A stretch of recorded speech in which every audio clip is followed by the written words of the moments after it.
Hello! I just want to say hello to the 5-fish fangirls. No, that's wrong. I want to say hello to the 5-ish fangirls. Yes, that's right. Yes. Yes, that's correct. Anyway, hello. Hello. Hello. Hello. Hello. That's 5 hellos to the 5-fish-ish fangirls. Bye. This is Sophie Aldred, who was Ace in the series Doctor Who, the 5-ish fangirls podcast. No, hang on a minute. The 5-fish. No, Sylvester's done that one already. 5-fish fangirls podcast. The 5-ish fangirls. No. Hang on a minute. Hang on. The 5-ish fangirls podcast. You are listening to the tangents and squee will continue.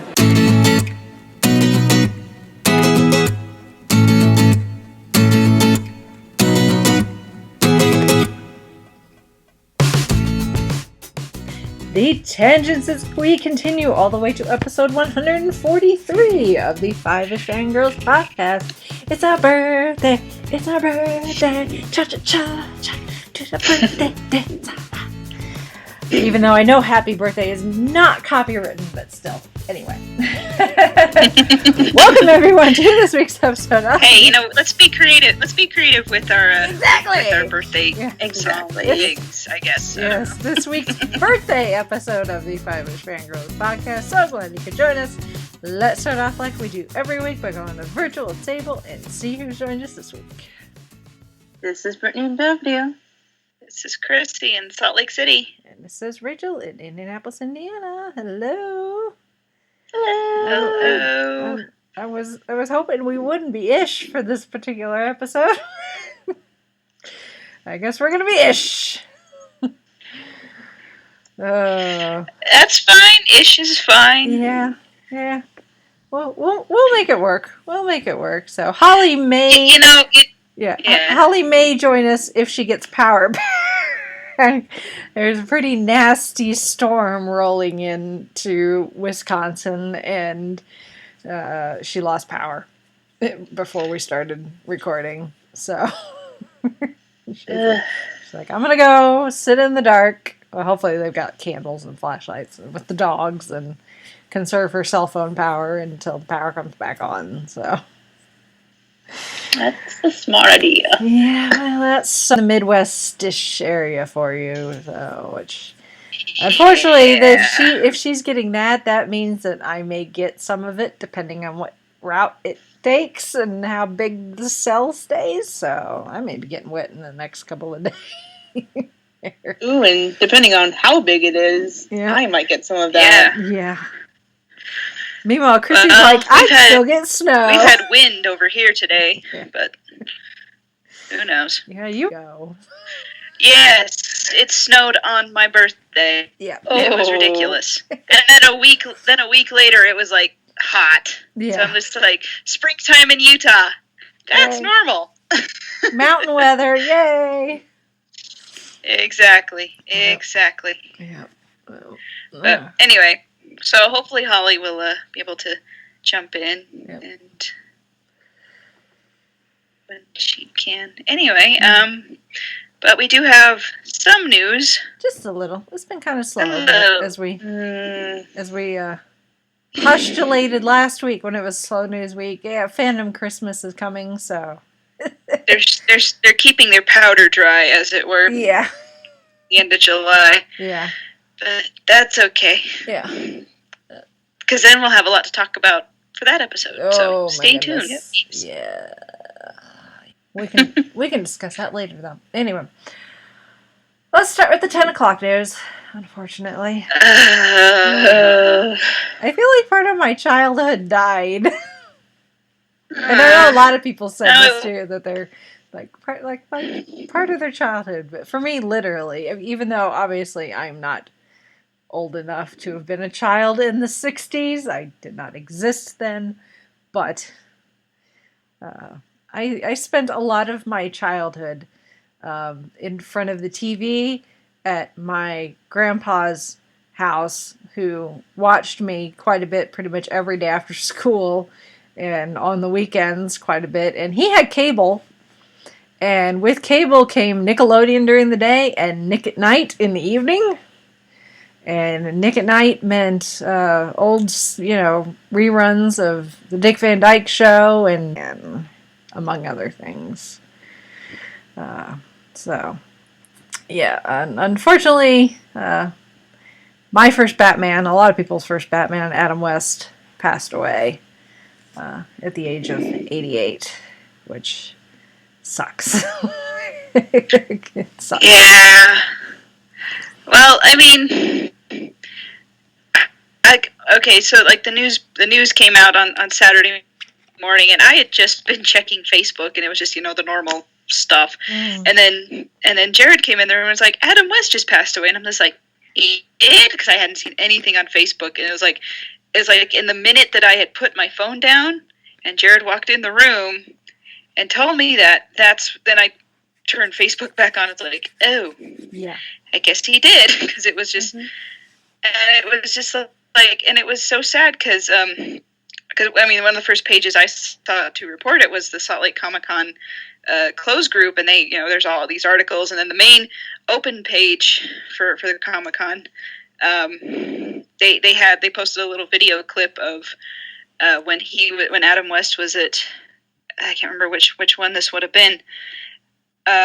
Must have been the first one, now that I think about it, because that's the only one that I can remember that William Shatner and Adam West were at the same one, and because Shatner was on stage interviewing Adam West, and there was this little quip that Shatner asked him, where are you going to go after you die, and Adam West goes, I'm going to the next Comic-Con. So they just had that little blip, and then the screen went black, and it said, rest in peace, Adam West, and did the dates on there, and I was just like, and then they said on the post, like, yeah, he was scheduled to come to Comic-Con in September, and I was just like, oh, it was just really sad. I mean, there's just, he's most notably known as Batman. The original TV Batman, and that's definitely, or no. Now that I'm thinking about it, I'm trying to think if there's ever been another live action Batman on TV. Because you had the animated series, but no. I think that's the only one I could think of. Yeah. Yeah, I don't so it's think like so. he's kind of the one that. I mean, if you count Gotham, but. Well, I mean, that's Batman. young. Yeah, that's young Bruce Wayne. I mean, I watch it, and, like, the last episode, like, so far he's, like, getting up there, but as of right now, not yet. I think so far. So he's not actually Batman yet. So yeah, I think Adam West may have been the only live action on TV, which I know that's oddly specific, but yeah. I mean, and he's done a lot of other things, animated stuff. Like one of the tributes I saw was the cast of Family Guy saying, because he played the mayor on that show, and I don't watch Family Guy, so the context is lost on me. But he's done a lot of other, like, Fairly Odd Parents. He was Catman, and there was an episode of Batman the Animated Series where he played the Gray Ghost, which was like this old film noir superhero that sort of inspired Bruce Wayne, and that's actually I've seen that. Yeah, Jared's in the other room saying the Gray Ghost episode is awesome.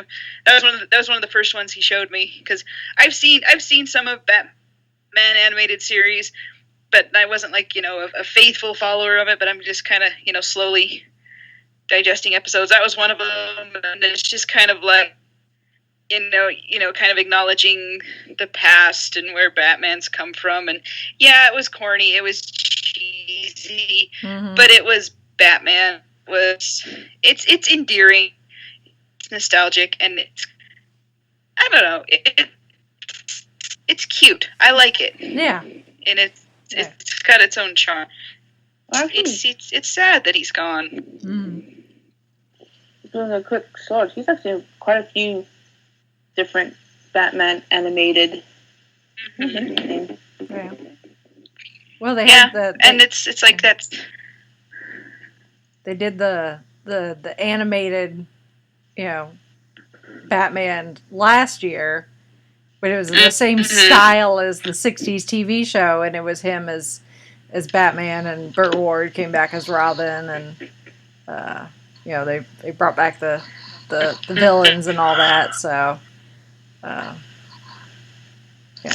he was my first Batman, and really, he was probably one of the first superheroes that I ever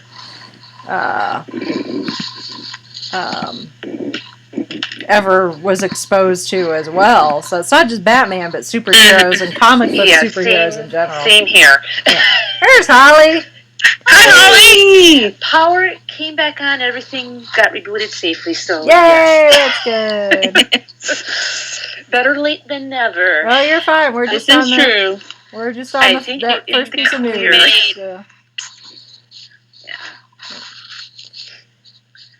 I remember watching the on what used to be the Family Channel, which before it became the Freeform ABC mix.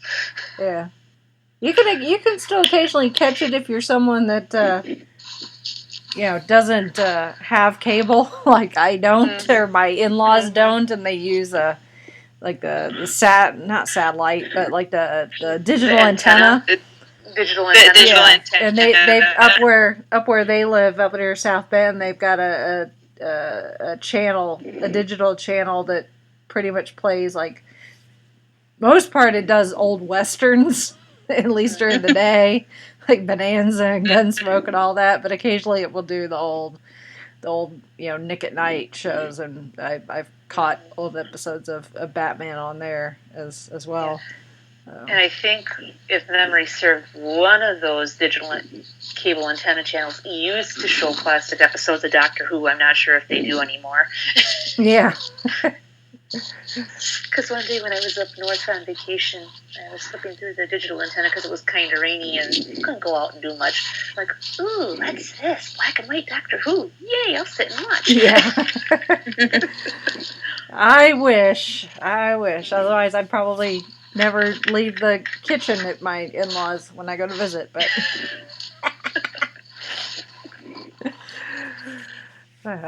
yeah. And I checked, and as far as I can tell, the Batman TV series is not on Netflix, but the movie is. So if you've never seen the movie, still worth watching. Yeah. Yeah, and if you've never seen the movie, go watch it, and then the next time somebody says some days you just can't get rid of a bomb, you will be like Steve Rogers and be like, I understand that reference. That and bat shark repellent. Or the bat shark repellent? Yes. Is that in the movie too? Okay. Yeah. That's what I thought. It's so... Take the TV show and turn it into a feature-length movie, and with all the villains. All the villains team up. Yep, and you probably got the best performances of Catwoman, Penguin, Joker, and the Riddler. And the Riddler. Yeah. So, yeah. Adam West. Yep. And you can always go visit. Will be missed. Yeah, and you can always go visit the Hall of Superheroes up in Elkhart, up near my in-laws as well, because they have a large collection of Batman collectibles and memorabilia, including Adam West's screen-used Batsuit. Nice. Yep. So you can always go check that out there. All right. Well, let's move on to happier news, which, again, still not a lot of it, but Marvel, just because DC's having a moment and has had the #1 movie in the box office the last 2 weekends does not mean that Marvel is going to sit by idly. Nope. And not do anything. So. Well, okay. DC is they're due for a bone finally. Oh well, yes. As I raved on last week of my not non-spoiler review of Wonder Woman, which, other than saying it's awesome, go see it, without spoiling anything. And I will second that, because Jared and I went over the weekend and saw Wonder Woman, and it is excellent. So if you haven't seen it yet, go. And if you have seen it, go see it again. Yeah.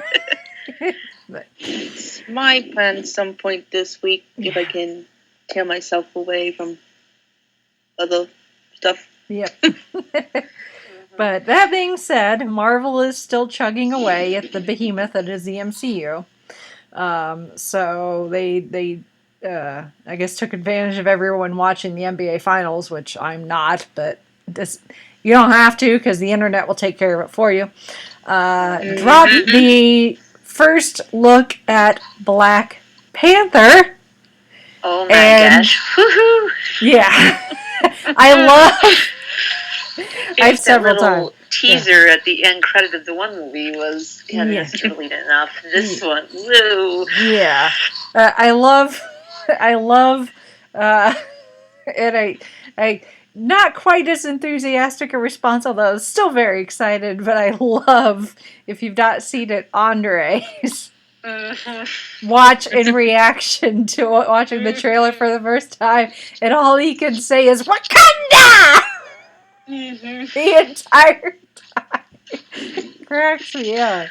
But that's pretty much what the trailer is. It's just Wakanda! And, like, it's awesome. Pretty much, yeah. Yeah, like, you and know. that big grin from ear to ear. Yeah, like, Black Panther, he's still, you know, a bad mamma jamma with that vibranium suit of his, like, bullets are, he's like Superman. Bullets are just flying off of him. And we get to see more of Wakanda. You know, we got a little bit of it at the end of Civil War, but now we're getting way more of it, and it looks like, you know, it's colorful and it's beautiful, and people are brightly dressed, and Martin Freeman's in it. And I don't know if that was announced or not, but I forgot. Well, he was in Civil War, but he was in Civil War for, like, you know, 2 minutes, and that was it. Yeah, like, it's like, oh yeah, I remember he was in Civil War, but, like, I forgot if he was announced for Black Panther. But yeah. So, and then we get Ulysses Claw. Just Andy Serkis is, you know, I'm glad he's finally getting an opportunity to bust his cut his teeth acting wise, and not in a motion capture type fashion, because, you know, he's a really good actor. We've seen that in this work he's done, motion capture, but, you know, for him to be like, it's his face, you know. So it looks awesome. I'm excited. So I have to say, if you need to wake up fast, that trailer is a good energy shot. I watched that thing like at 4:30 in the morning in the parking lot of my walk. Yeah. I was like, okay, I'm ready for walk. Yeah. It's like bam, bam, bam, bam, bam, bam, bam. Yep. And he's still not going to move his seat forward for you. No, not at all. I need to rewatch it, the trailer about 3 or 4 more times, so I can really see what. I've already seen it a couple times, but I'm just like, it's so good. I mean, there were a few little plot points that I was a little confused on based on stuff that happened in Civil War, but I think I get it now. Yeah. Just because I don't know what the comics are like or anything like that, but I'm just like, okay, I trust Marvel. I think it's going to be okay. Yeah. But yeah. So I'm excited for it. It's supposed to be like kind of more of a James Bond sort of a thing. Yeah, because it's like, it'll be sort of an origin story, but at the same time we'll still have modern, you know, post-Civil War. It's like, we got a little bit of origin just because we saw him become the Black Panther because of the, you know, his father dying in the events of Civil War. But we haven't really, this will give us more a history of just the Black Panther persona and how it's been passed down from generations. and the history of Wakanda as a country and how it got to what we saw with Steve and Bucky, at the end of Civil War. So, and that will then, we'll probably get some sort of, resolution or whatever with, I'm sure, Bucky coming out. Hopefully, maybe they figured out a way to finally break the programming in Bucky's brain so that Bucky can pop out of the his cryogenic container and be like, okay, let's go beat up Thanos in the next movie, because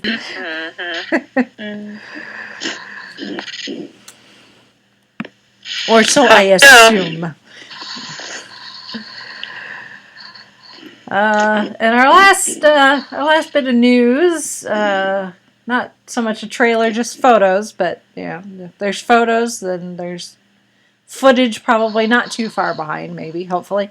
So Entertainment Weekly, pictures from Mary Poppins Returns. It's like your sister, Chrissy, brought these photos into existence. With her last couple of feedbacks, I know, talking about it. Thanks, Shalane. It's like she did it. She did. She made it work. So thanks a lot, kid. You did good. Yep. So, and it's it looks like a Disney movie. I mean, it's Mary Poppins. I have. As I like to say, I will try to reserve judgment until I see it. I was very pleasantly surprised with how well Beauty and the Beast was done, with Disney doing these sequels and live action remakes. In this case, I guess it's a sequel, but still, it's like you're touching an institution. Yes. Especially one that had a certain Dick Van Dyke. Yes. Yes, it's kind of like how can you remake? You can't touch that. Yeah. How can you remake or whatever? Yeah. Sequelize. I don't know. How can you do anything with Mary Poppins? But we're gonna try. Yeah. Mm-hmm. Yeah. So. And the pictures do look really good. I like the outfit that Emily Blunt is wearing. Mm. And I dig the blue coat and the red hat. Mm-hmm. It just looks the whole thing just looks really nice. So fingers crossed. Yes. Mm-hmm. Yes. Fingers crossed. Wait and see. That's it for news. Really? Hello, can I butt in with something? Oh yeah. It's not on the news list. So, Jared published another book. Oh yeah. Yes, and a very good book. Yes, this one's different. It's steampunk. Mm-hmm. I loved it. And it's Penny Dreadful and the Clockwork Copper. I actually had a little bit of hand in inspiring this one. It's based roughly on a couple characters we came up with for one of our role-playing games that we do with our group. And I don't want to go too much into it because I don't want to spoil it. Spoil the reveals and things like that. And exactly. I may be a little bit biased, but it actually is genuinely really good. So yes, I was actually trying to pace myself. I could have steamrolled through the whole book in one sitting, but I'm like, no, need to stop, need to digest, and need to enjoy. Yes, and this one will have a bit of a sequel, although probably not in the way you expect. So it's there's a character towards the end that the next book is going to be about her, but it's I don't know. I'm trying to think what all can I say. It's basically Victorian Batman and with robots. That sums it up pretty good. And there's a few twists and turns that you don't see coming, or you think it's going to go one way and then Nope. Okay. This is how Jared told me to. This is his elevator pitch. He just said, "Undercover robot trying to unmask Victorian Batman." Yep. That sounds about right. Yes. And I wish I could explain the whole why the character is called Penny Dreadful, but again, that's part of the spoilers, so I won't do that. I'm just gonna go say, if you don't mind, it's up on Amazon. I think I'll include a link in our show notes, and you can go buy it. Or if you have Kindle Unlimited, it's on that as well. And we are working on getting hard copy or paperback copies. That's what Jared was working on last night, and it's more of an involved when you're an indie author and you're doing all the publishing and promoting and marketing and stuff by yourself. It's kind of like, oh, there's so much to do. But anyway, I'm sure our readers will enjoy it, and I kind of feel like, I don't know. Yes, I am biased, but it is a fun book. If you like steampunk, if you like vigilante, anything kind of that, it's fun, it's cute, and give it a try and leave a review if you'd be so kind, because that helps indie authors. It helps them out a lot because there's a lot of ranking and stuff. Algorithm type stuff that goes into it that I kind of get, but I don't. But anyway, so if you support indie authors, that's what I'm trying to say. Nope. I feel kind of guilty. I bought both of the books, but I have yet to read either of them. Hey, that's okay. Work and things, it gets in the way. But I'm just putting in the show notes for the Amazon thing, and and you can read it. You don't have to have a Kindle. If you have a smartphone or a tablet, you can get the Kindle app. That works just fine. Anyway, so that book's out, and he is working on the sequel to Long Black as well. Cool. Yay. So, everybody who's been saying, when's the sequel coming out? It's in progress. Yeah. These things don't happen overnight. Cool. Awesome. All right. Yes. Although, if anyone who's read the book wants to know the backstory of the characters, message me and I'll be happy to share that. I may take you up on that. Me too. Okay. Okay. I'll have to read the book first, but yeah. Well, yes, read the book first because I don't want to spoil it. But yeah. Because if I explain it, I will spoil everything. Yeah. I'll read the book and then I'll take you up on that offer. Then. Okay. And that goes out for anybody who's out in podcast land, listener land. You know where to find me. Hit me up. Yep. So anyway, that's all. Yep. Yay! We'll move on, I guess, to this week's topic, which is us. Happy birthday! Happy birthday to us! Woo! Like I said, if I could figure out how to distribute cake via Skype, I would. Virtual cake all around. Virtual cake all around, and unlike Portal, it's not a lie. Yep. I made a reference. We last Thursday, what day was it? I don't know. Somewhere in there. It was Thursday. Thursday. It was June 8th was our birthday. That's right, yes. I know the date, I just couldn't remember what day of the week it was. Well, I had a quick look up on my calendar on my computer anyway. So it's been a very long weekend. A very long Monday.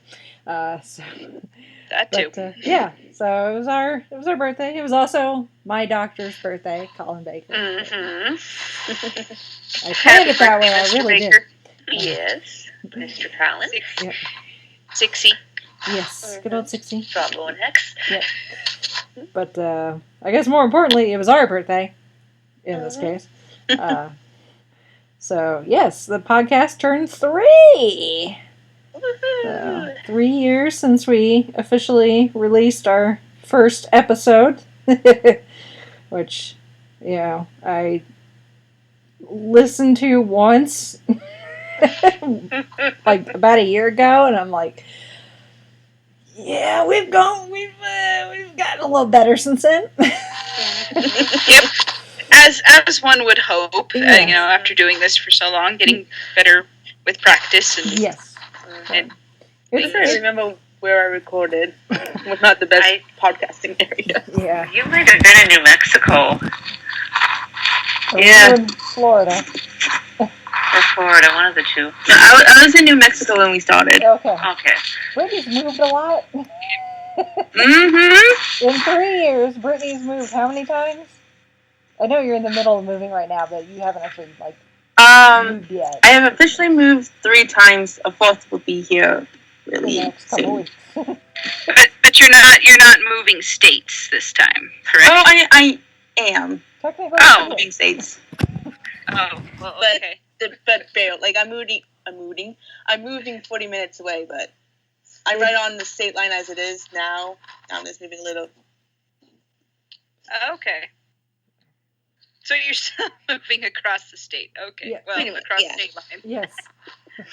But not by much. Yeah. Not like before when I was cross country and then up. I don't know how you would go from Florida and New Jersey, but up, I guess. North. Up, whatever. up, yeah, Something. coast. Yes, All up the places coast. all places have a north. Yes. Exactly. So, Brittany's moved a lot. Yeah. Chrissy's gotten married and is now expecting her first child, and Yes, indeed. and Holly has gotten dogs. Yes. And I haven't done anything. Well, you've had your wisdom teeth removed. Well, yeah, I have my wisdom taken out. I have my gallbladder taken out.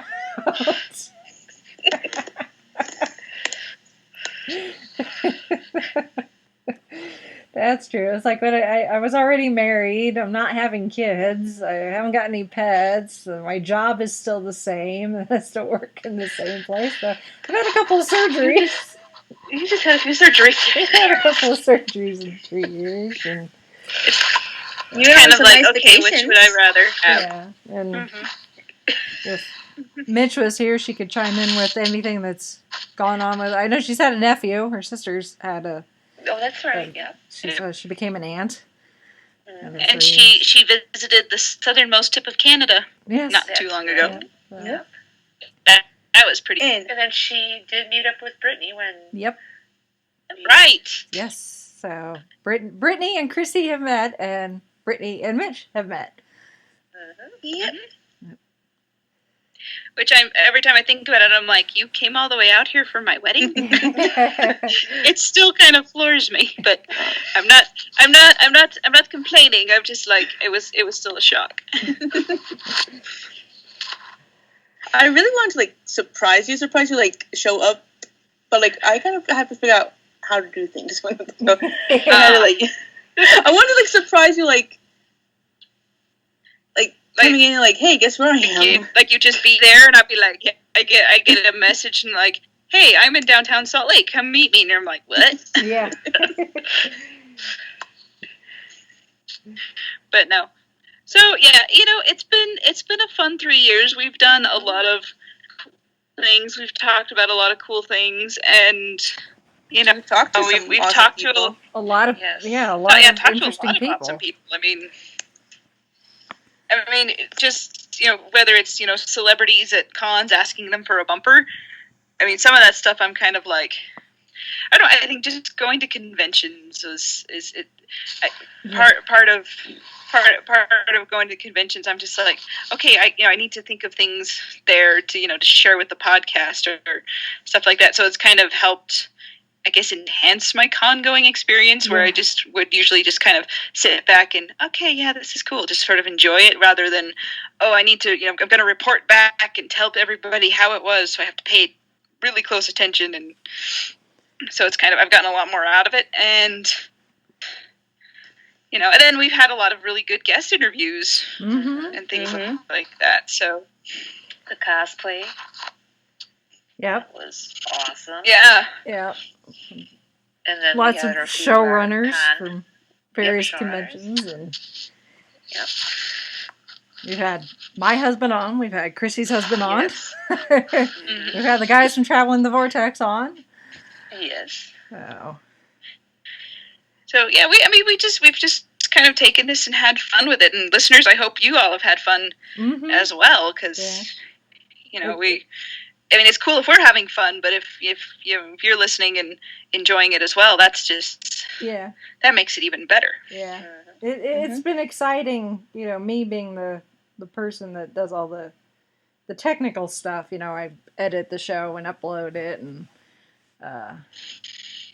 make sure it gets out there in the feeds for people to be able to download it. So I see the numbers and everything, and I've progressively over the years I've watched, the hits on our blog go up and the downloads go up in the what little analytics that we get from Libsyn, where we host our RSS feed. I don't agonize over the numbers, just because podcasting is weird anyway, and I started to talk about this last week and held off because I thought this week maybe it'd be more appropriate.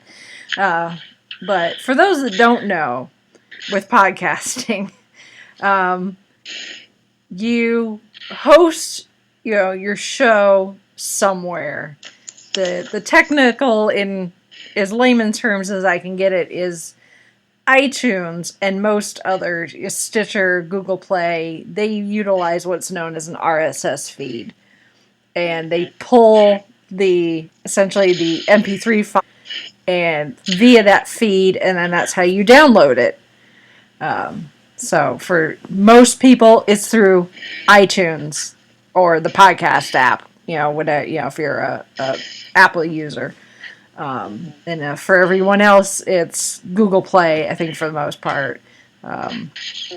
And really, all you get as far as numbers is just downloads. The entire episode, or, if they listen to it more than once, or maybe they shared the file with someone else, all you can see is someone hit download on that particular episode.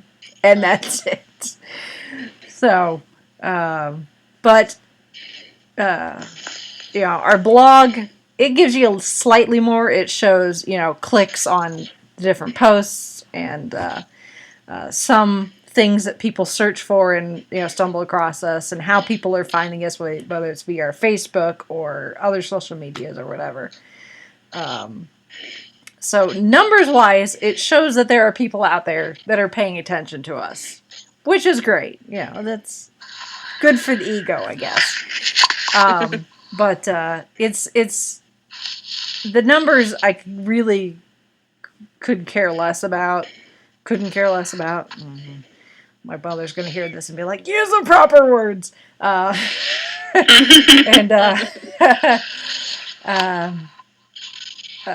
it's the interaction that we get with you guys, the listeners, that really makes us realize that, yes, people are paying attention. Either you're listening to us because you're sending in feedback, or you're commenting on YouTube or whatever, tweet, or commenting on an Instagram post, or just thumbing up, some crazy meme that Robert Downey Jr. posted on his Facebook page, and we decided to reshare it on ours.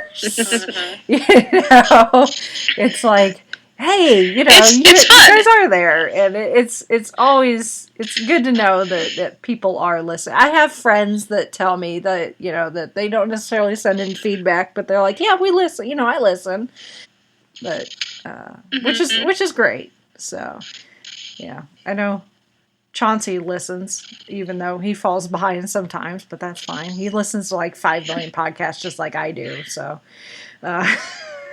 it's hard to keep up sometimes. But we do appreciate those that do download the episodes and, share, our stuff on your social medias or whatever and help spread the word. So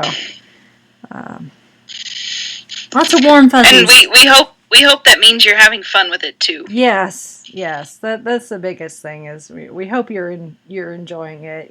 Like we were saying, we've improved quite a bit and grown quite a bit in 3 years. Is it perfect? No, not by any means. But I don't think even the cream of the crop podcasts out there are perfect. I mean, all you have to do is listen to, maybe not like NPR, like Serial. I've never actually listened to that. I don't know what format it, what it's, if it's, if they do anything live or anything. But, you listen to professional level, either podcast or even radio, like, where they use things like Skype, and the audio is not necessarily the best. Skype has its faults, as we've lamented and raised our fists to on more than one occasion. There's a couple podcasts I was listening to over the weekend, and they're just like, sorry it's late. We had Skype problems. Exactly. It crashed on us twice. So we had to record. Yeah. I mean, if anyone listening knows, a better way for us to do this that doesn't really cost us any money, please let us. Please let us know. Yes, we will. We will take suggestions. Yeah, we'll be more than happy to experiment. So, but having 5 people in 5 different locations with 5 different internet access, some places are going to be faster than others. We're all using different devices. I'm on laptop, a Mac laptop, pretty much the entire time. Sometimes, you're using the iPad or phone or, a desktop computer or whatever. So we're making it work. If people don't seem to mind, not to mention we're in 3 different time zones. Yes. Yeah, Holly, you're in Central, correct? Correct. Yes. Okay. Because I'm like, I'm a little fuzzy on where Eastern and Central meet. I'm just kind of like, if it's east of Texas, it's I don't know. I'm basically, Chrissy, I am an hour ahead of you. Ricky and Rachel are an hour ahead of me. Yep. Which Mitch is in the same time zone as Brittany and I. Yep. I believe. Because I sit here and I'm like, okay, I'm still in the middle of work, and then Rachel and Brittany and you guys are all like, okay, I'm done with work, and I'm like, I still have like 2 more hours or ish of stuff to do, basically, and that's if nothing crazy happens. Yeah. Yeah, it's no, we make it work. Yeah, and I think so. I think it's because it's important to all of us that we do this. That we meet up once a week and talk about our favorite everythings, and we make it a priority. And sometimes life happens and we have to miss, and that's totally okay too. That's why we do. That's why our format is the way it is. Yeah. Yeah. I know a lot of other podcasters. After doing this for 3 years, I've gotten to know a lot of other podcasters. And it depends on the type of show you're doing, on how you make it work, to quote Project Runway. So, but it's been fun. It's a lot of work. It can be a lot of work. It's the sitting or hopping on the computer and getting on Skype is really the I think the easiest, as long as we can get, our schedules to match up, which for the most part we have. I mean, we have had to shift in, especially the last year or so, where, we were recording kind of early on Sundays, and then it got later on Sundays, and then eventually it kind of moved to Mondays, and it's kind of stuck that way. I think that's mainly my fault. No, well, part of it too is my in-laws do Sunday dinner every Sunday, so that contributed. But it's like even before we switched, and like I think this is when Jared and I were still just dating, or maybe we were engaged. Like he would make it a point, because I was like, I don't want to mess up family time or anything. Like no, podcasting's important, and he would like make it a point to be like, okay, family, we need to get going because she needs to do her thing. But yeah, it's worked out. I think it's so like that was well, it wasn't the point. I was like, oh, it wasn't the actual point where I was like, okay, I'm gonna marry this guy. It was kind of like, I'm glad I picked this one. Yeah. And he's in the other room, so he can probably hear me say that. But anyway. He's like, yeah, you're stuck with me now. I'm totally fine with that. Yeah. Well, and, we've shifted, if stuff has come up, and we'll probably still have to as things come up in the future, we'll still have weeks where, the show may come out a little later, or we may have to skip a week just because things are going to happen. People are going to get ill, and stuff's going to come up, and people are going to have babies. Yep. Less than 2 months. It's kind of weird to think about that. No, I was looking at some stuff on my on our baby registry on Walmart's website, and it has a thing where it says, okay, what's your due date, even though that's probably not the day the baby's going to be born, but it's what you've got. And so I put it in there, and it said, okay, 53 days to go, and I'm just like, huh.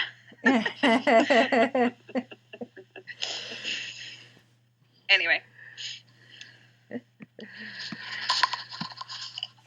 So, well, should we get on with our feedbackers? Speaking of the things and feedback and all that fun stuff, we did put a call out for our dear listeners. We wanted to not have this show just be us, talking about ourselves for an hour.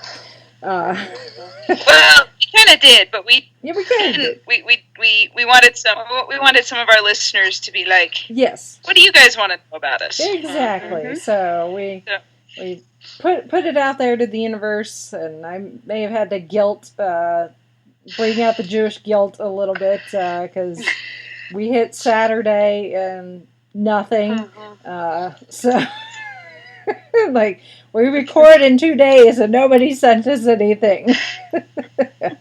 SOS. There may have been some frowny emojis involved, and some capital letters that look like yelling.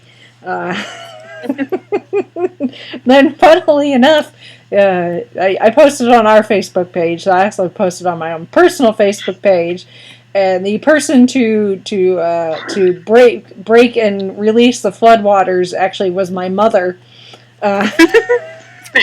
On my own personal Facebook page. So these feedbacks or comments are really in the order they were received. So my mom was first. Thanks, Mom. She does not listen, so some of these questions may be, for our longtime listeners, might be like, what? But just know my mom does not really listen to our show, so she might not even hear the answer to these questions, but she wanted to ask anyway. Hey, we have any new listeners who haven't listened. That's true. Sample older ones. That's true. This is true. Yep. So, her first question is, how did we come up with the name for the podcast? Which, That is a loaded 2-part question, actually. So it kind of depends. The name itself is, I guess, has dual meaning behind it. I don't know, if we brainstormed really ideas, or if this one just kind of appeared out of thin air. I can't remember. Let's see. I actually was kind of joking around, honestly. It was more of a joke. Because I don't know. I'm not very good at coming up with snappy titles or headlines or things like that, which is kind of ironic given my day job. But so I was just kind of like, it's mostly BSing, and this was, we were kind of thinking about this right after the Doctor Who 50th anniversary, and they had the Five-ish Doctors reboot, and I was not, because I think the Vortex guys, they would kind of sort of half jokingly said, "Oh, you guys should all, you ladies all should do a podcast." And I was like, nah, I don't have time. For me, I was just thinking, I don't have time for that. And how would we do it? I don't know any of the technical details. And all I would do is just, sit here and, talk about. But then, I was kind of thinking, well, there's 5 of us kind of sort of interested. What if we did a riff on the Five-ish Doctors? I thought, hey, we could be the Five-ish Fangirls. And actually, I think this was before. I think at one point we only had 4 of us, kind of on board, and I can't remember who. I was the last one to join, I think. Okay, yeah, I wasn't remembering who it was, but I was like, well, because in that special, they really only have 4 of them, and even Paul that McGann, is pushing it. It's like 3.5, really. Well, 3.5, because Paul McGann's there, but then he gets a call to do, he gets work to go do a shooting thing for TV or a movie or something. So it's just the 3 of them. So it's like, we could kind of make that our joke, is like there's 5 of us, but not really. So there's only like 3.5 or something. I don't know. And then there was 5 of us, and then we're like, well, maybe sometimes we can't all make it together, so we'll do our best, and on those days we will be ish. We won't be 5, so we'll be the Five-ish Fangirls. So that's it pays homage to the fact that we all kind of came together and became friends because we all love Doctor Who, and we all listen to the Traveling Vortex podcast, and it's also part of our format is sometimes we're all here, sometimes we're not. Exactly. That's a long-winded answer. Well, along the way, we found out that we have a lot more interest. we discovered things together. Even there were some shows that, like, maybe one or two of us were watching, and the rest of us were like, "Well, let's try that out." And we're like, "Hey, we like this thing." Or I'd be over here, want to try a fandom? Yeah, like drug dealers. You want to try a fandom? Yeah. We're like that guy. We're like that guy in the street corner with the trench coat. Like, hey, kid, you want to buy a watch? Yeah. Want to buy a sundial? Yep. Would you like to try a fandom? Yep. We got a little bit of everything. We got Game of Thrones, Once Upon a Time. Yep. Take your pick. And we didn't want to do a full-on Doctor Who podcast because I'm like, search Doctor Who podcast on iTunes. There's like a gazillion of them. Yes. It's like we just want more in the crowd. But it's like, let's there's other things we like too. So yeah. And I think that has helped a ton with us being able to do 143 shows, is because we're not one specific fandom when we're, racking our brains trying to figure out what are we going to talk about this week. And sometimes we literally draw things out of a hat. Yep. And those are some of our most fun episodes, I think. Yes. I mean, not to disparage, Doctor Who podcast. I mean, the Traveling the Vortex guys, they do a great job of coming up with new and interesting topics, especially when Doctor Who is not on. Yeah. But I was just kind of like, well, they have that niche covered, so like, what else could we do that's different? Yeah. Or that's interesting. It's like, well, let's cover fandom as a whole, or what the parts of it that we're interested in, and different things. And there's even some stuff that, like, I don't know.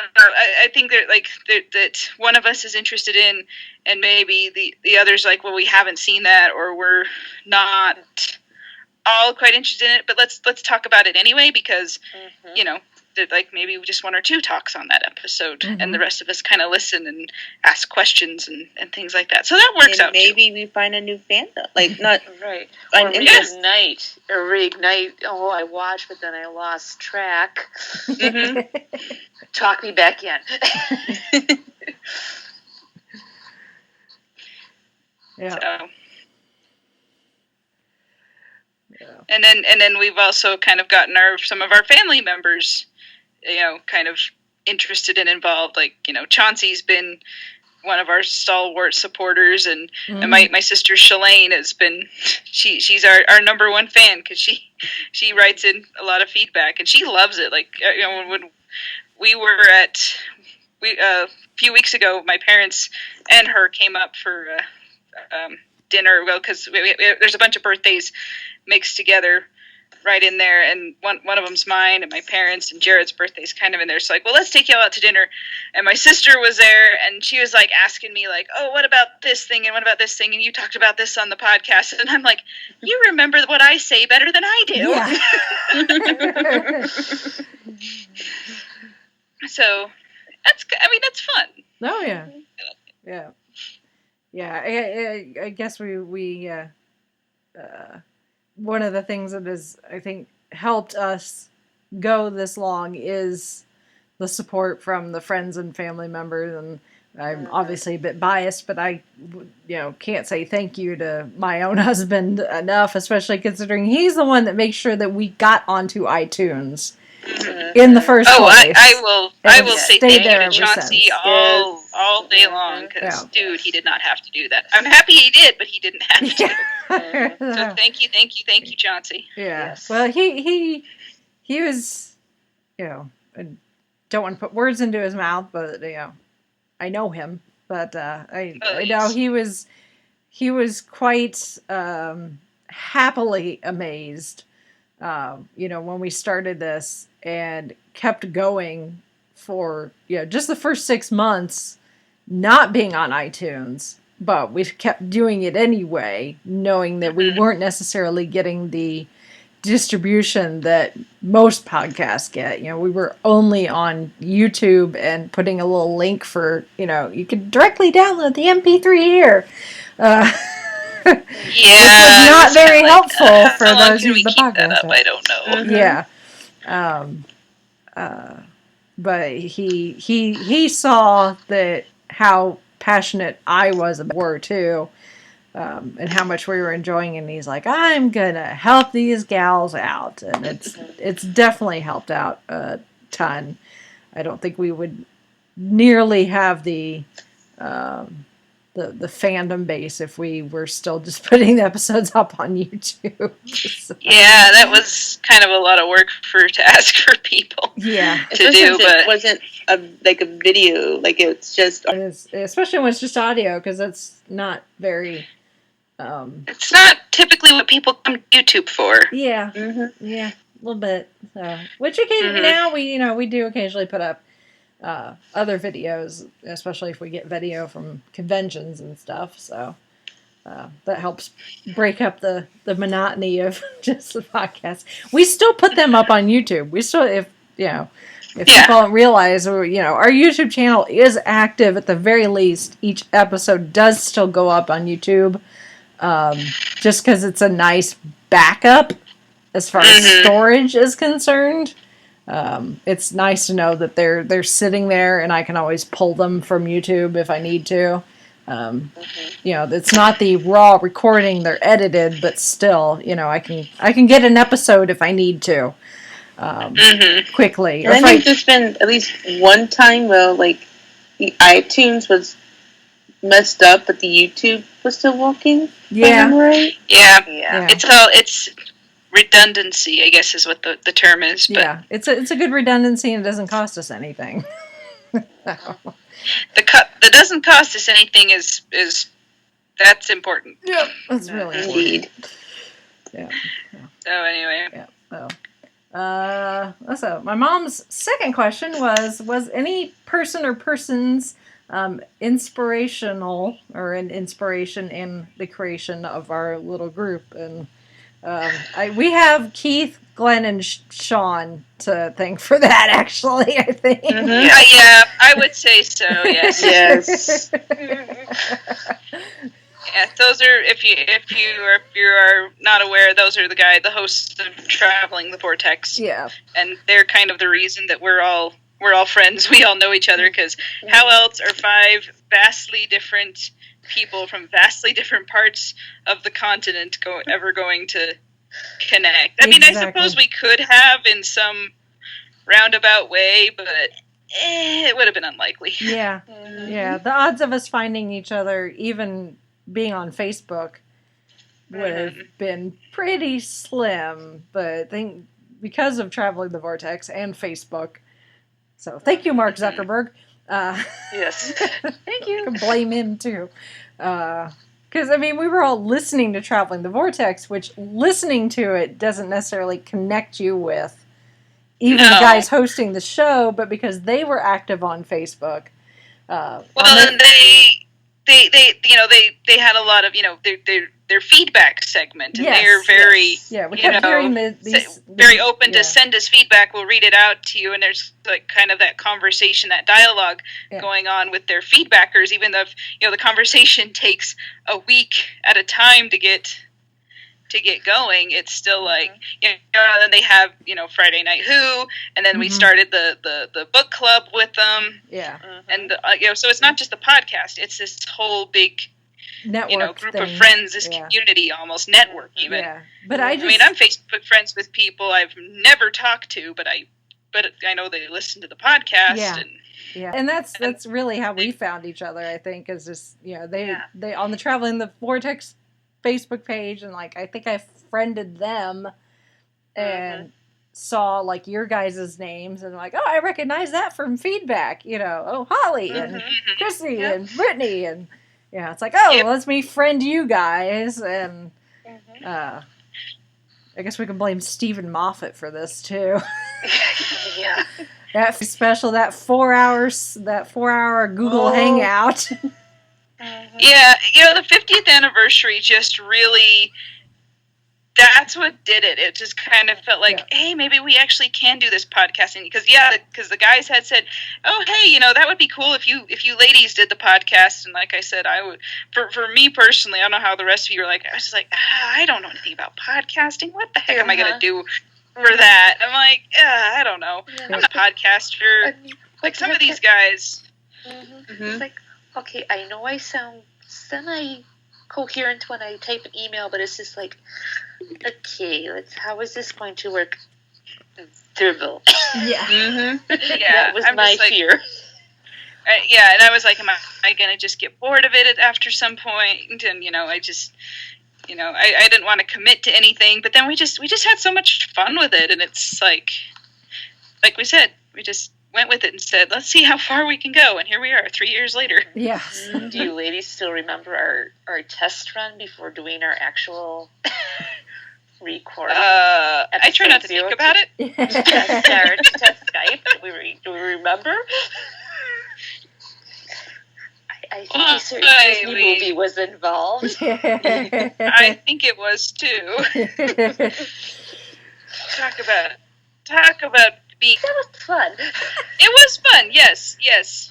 Although trying to sing along with "Let It Go" and there's a slight delay in the well, there's a slight delay for all of us because we were all on a different.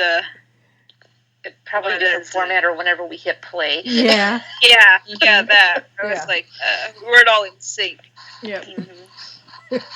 Excuse me. Oh, my. Funny. Yes. I forgot about that. That's funny.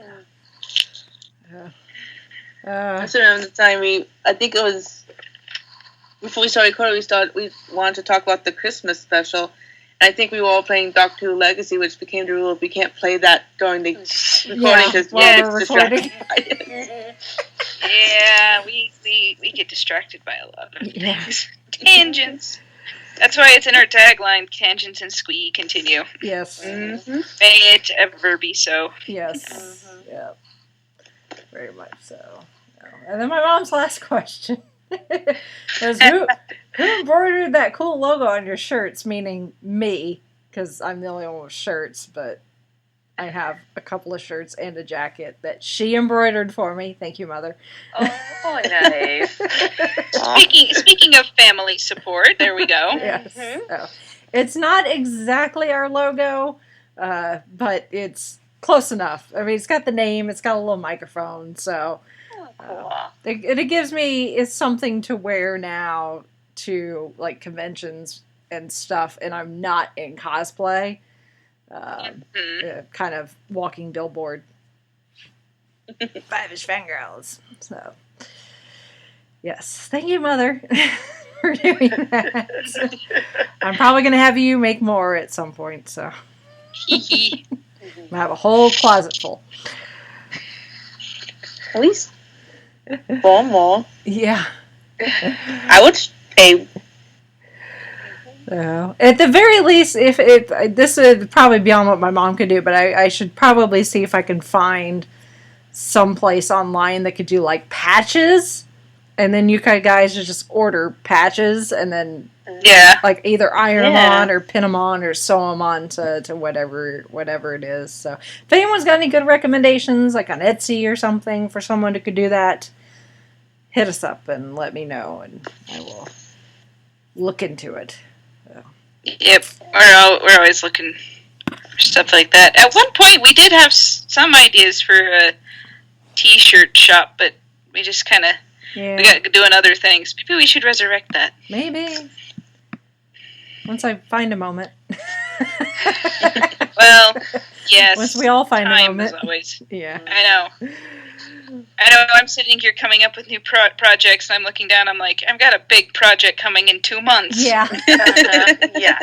Like, when am I going to have time? But, I don't know. Anyway. Thank you, Rachel's mom. Yeah. That was really sweet of you. Yeah. So, and then our next comment came from Jackie. My friend Jackie, she's a fellow cosplayer, and she's also actually the president of the Indiana Cosplay Association. She's a super nice gal.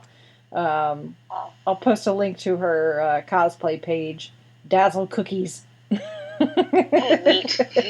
love that name. That is an awesome name. Yes. But she's super, super nice, and her question was pretty vague, but hey, we can work with that. So her question was, "What's your advice for noobs?" And I think she really meant podcasting, because she's recently taken on I'm assuming this is where this is coming from.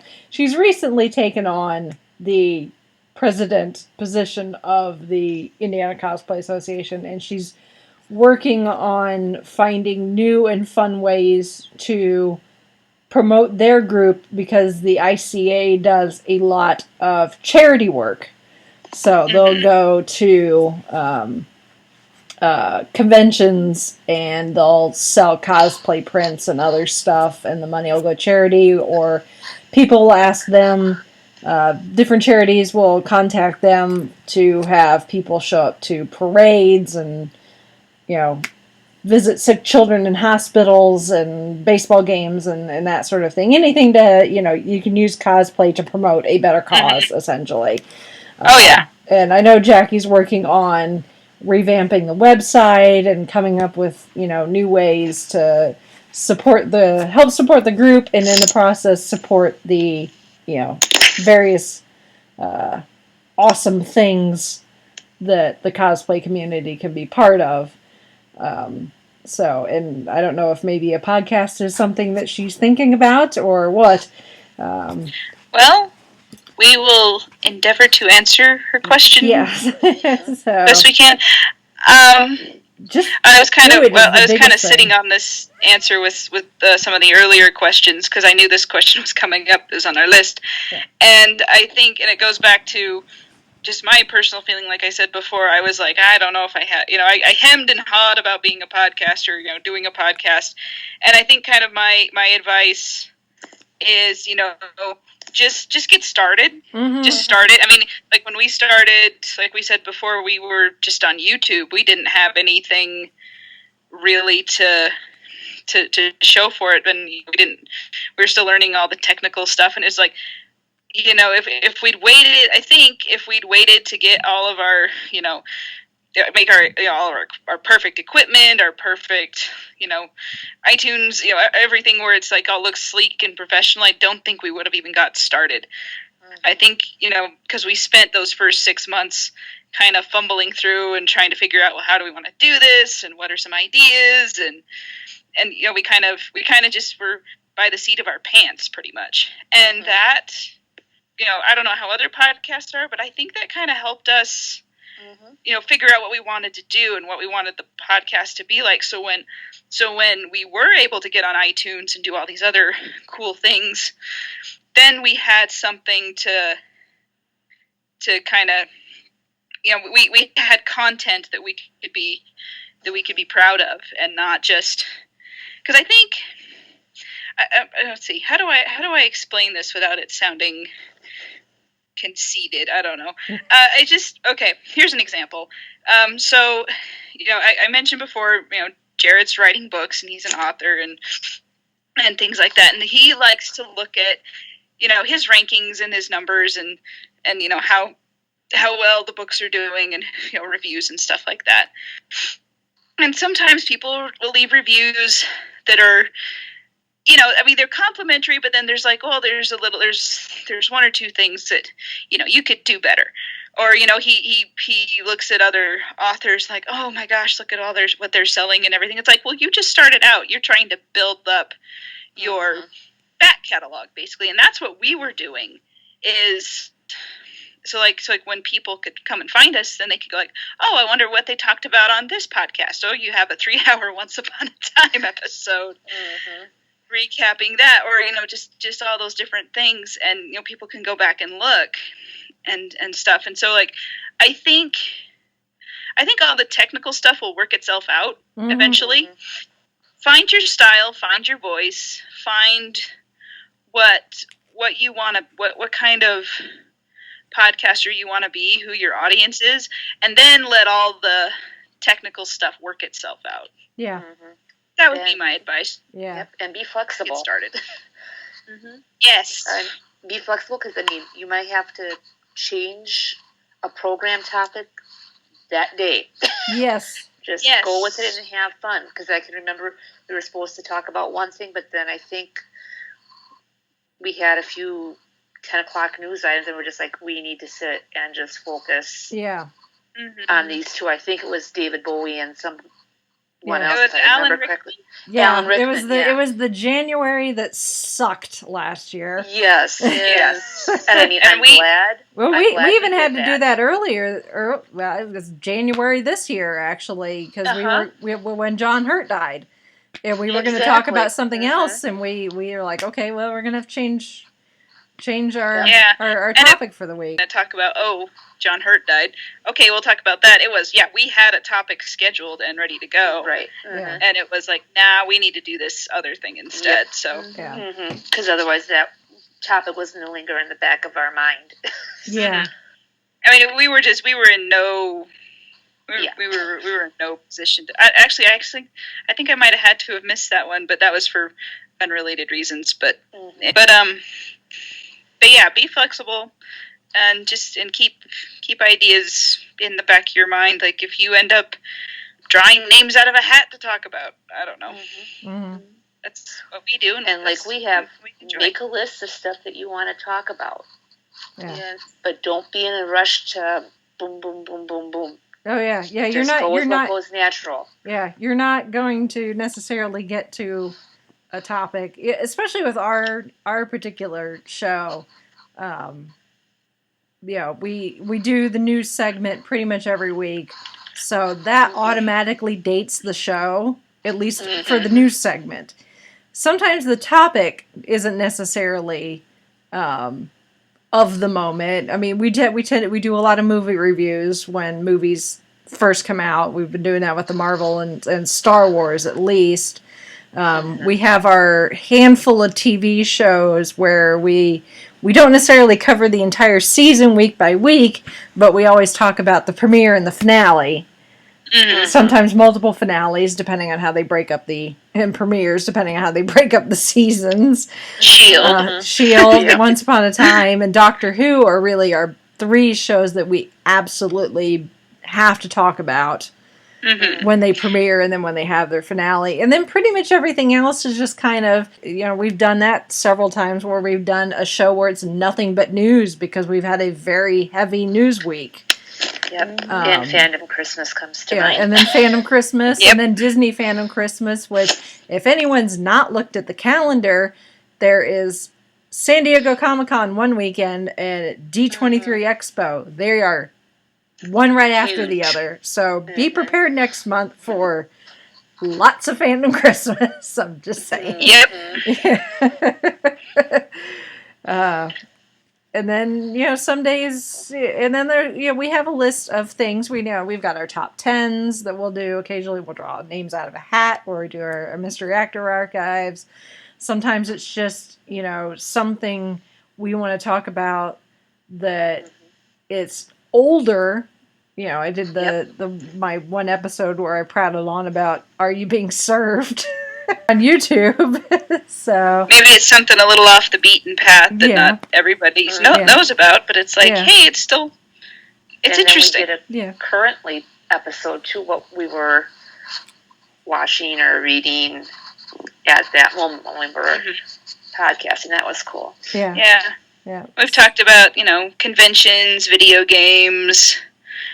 We've had guest interviews on, which when we do interviews we skip the news, but because honestly with the news we tend to prattle on and on. It's like that wouldn't be fair to our guests. So just in case anyone was curious why we skip news when we have a guest on, that's why we want to give them all the time, because that's what they're here for. But like you say, don't necessarily try to force the topics. Make sure it makes sense. But sometimes, a topic may have to wait. It took us almost 3 years of podcasting before I got to talk about the Power Rangers. Yep. Even though that's one of my very important fandoms to me, but it just so happened that in the time we were doing the podcast, they decided to reboot it, and suddenly it made it relevant, which helped. Yep. Indeed. Yeah.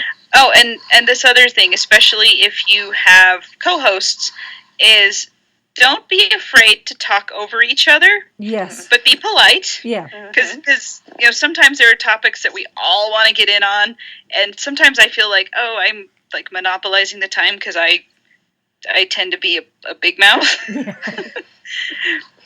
But just yield the time, yield the floor. You're all friends. Well, hopefully, you're friends. Yeah. We are, and just you make it work, and we all have different personalities, and it's not like we agree on everything 100% of the time. No, this show would be really dull if that was the case. Yeah, right. But at the same time, don't let disagreements get too crazy. I mean, I think we've done a pretty good job of that. And I can't think of any like knockdown, drag out fights we've ever had. But. No, I don't think we've really ever had anything that we've like been super upset at each other about. No. I mean, we've disagreed on some things. Just that's the nature of fun. That's the nature of fandoms in general. Is people can be very, very passionate about their fandoms. So. But there's nothing wrong with that.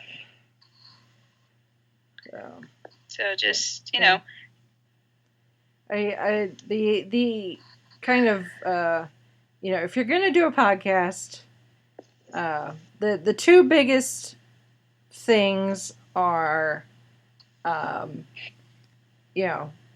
just do it. Don't put a lot of money into it up front, just in case it turns out to be something that you're not that passionate about. And try to be as consistent as possible. Those are the three biggest things. So, like Chrissy was saying, when she wasn't sure she could commit to doing what essentially is a weekly show, don't do it weekly. If you know you can't do it weekly, don't do it weekly. Do it every other week or once a month. But as long as you're consistent and your listeners know when they can expect a show, then... And if you are going to be delayed, put a note up on Facebook saying, hey, something happened. We're going to come out, but it's going to be later than expected. Exactly. It'll be fine. Most listeners will be understanding. Yeah. Now, if you just fall off the face of the earth, eventually they're probably going to unsubscribe. So even if you do come back eventually, you may find that your listener base has disappeared, or at the very least dwindled. I've had one podcast where I stumbled across it. I loved it. I love the way they did it. The hosts were really, really knowledgeable and really engaging. And all of a sudden, they stopped posting new episodes. And they posted like one thing on their Facebook page saying, sorry, we're, trying to figure this out, and then nothing.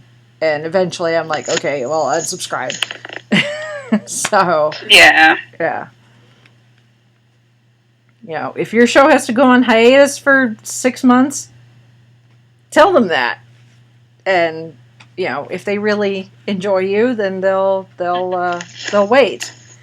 So, but, and keep people apprised of what's going on. You don't have to get, if it's a personal thing, you don't have to get into too many details, but just kind of say, hey, we're still here, it's going on, and thank you for the support and etc. Whatever you want to say about it. Yep, exactly. So. And if for some reason that you do have to discontinue it, say that too. I mean, I've had podcasts where they've just said, "Hey, this is our last episode," just because of reasons. Yeah. For different things, and life happens. Mm-hmm. Mm-hmm. Yep. So. Communicate, be honest. Yeah. Yep. Those are our basic, suggestions for noobs to podcasting. So, and if Jackie or anyone else, has more questions or wants more specifics, feel free to message us, and we'll do our best to answer your question. Like we were saying, as far as the technical side of it, we can't really say much about like equipment. But I know people who could. Sure. So I can always point you to people that are more knowledgeable about things like microphones and mixing boards, and that kind of stuff. If you want to be more technical, I guess. Yeah, but the microphone I've been using this whole time is this old Microsoft Live Chat thing that I bought 7 years ago to do for my grad program, because I was online and I had to do a lot of Skyping and stuff. And I mean, obviously I've gotten my money's worth out of it, but it's an older model and it still works great. Mm-hmm. So, you don't have to. And this was just something I already had. Yeah. If you want to spend a lot of money on a fancy snowball microphone, more power to you, but you don't have to. Yeah. My microphone is put up a headphone I'm using. Same here. Probably would have been using that if I didn't have this one from doing school. Yeah. I just use the microphone built into my laptop. There you go. See? works. Yep. So, all right. Next question is from Matt, and Matt is actually a fellow podcaster. That's Matt from the Nerds Domain. Which hopefully, I haven't checked recently, but I know I shared it on our Facebook page. Matt was unfortunately the victim of a burglary and lost all of his podcasting equipment. Oh. Yes. Grr. Yeah. So I had posted that he was very hesitant about putting up like a GoFundMe, but enough of us were like, "Dude, do it. We will all donate." Yes. Yeah. So yeah, I think. Well, we linked to it on our Facebook page. Maybe we should put something up on the website too, or. Yeah, I think I shared it on Instagram as well. Okay. So, but I haven't checked to see if it's still going or not. But if it is, I'll reshare it on our Facebook page and put it in the show notes as well if it's still going. I know sometimes those things have a cutoff date. But Matt, he's a super nice guy. He's done he did all the podcasting panels at Gen Con last year. And he actually joined me for my podcasting 101 panel at Hoosier Con earlier this year. So he's a cool dude, but he asked, it could be anything. It does not have to be podcasting related. So Matt decided to go with that and said, his question is, if you could revamp and re-release one classic cartoon, what would you choose? Oh, boy. And I'm assuming he means like not remake. I guess maybe. I guess you could interpret that however you want. You know, whether you want to do a complete remake, reboot, or maybe take an older cartoon and maybe use modern technology to make it look a little newer, or what? Good question. This is my answer to that, because I may very well be in the minority. Remember, we just mentioned like we don't always agree on everything. Yes. It's okay.